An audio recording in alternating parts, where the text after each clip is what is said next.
Bonjour à tous et bienvenue dans cette nouvelle édition de notre bulletin d'actualité algérienne. Aujourd'hui, nous allons aborder plusieurs sujets importants qui ont marqué l'actualité récente.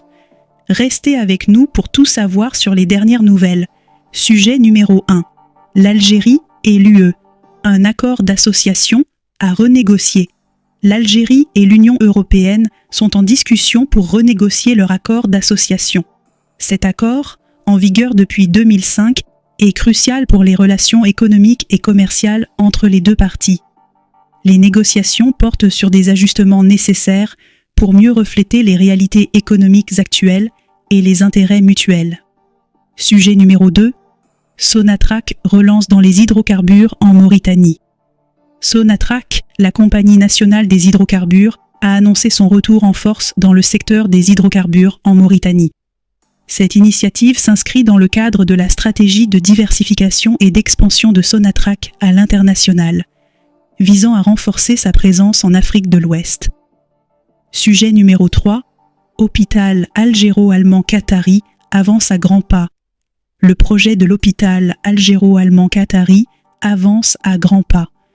Les autorités ont récemment confirmé que les travaux de construction respectent les délais prévus, avec une livraison attendue pour la fin de l'année prochaine. Cet hôpital ultramoderne devrait améliorer considérablement les services de santé en Algérie. Sujet numéro 4. Forum algéro-américain, ExxonMobil veut investir en Algérie. Lors du récent forum algéro-américain, ExxonMobil a exprimé son intérêt pour investir en Algérie.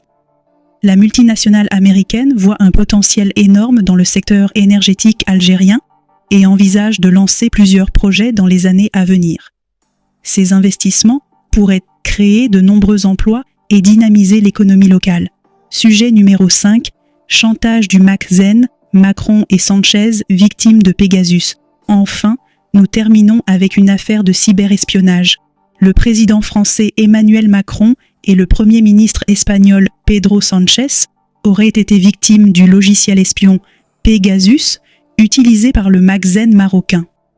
Cette révélation a provoqué un tollé diplomatique et soulève des questions sur la sécurité des communications des dirigeants européens. Merci de nous avoir suivis. N'oubliez pas de vous abonner à notre chaîne pour ne rien manquer de l'actualité algérienne. À bientôt pour une nouvelle édition.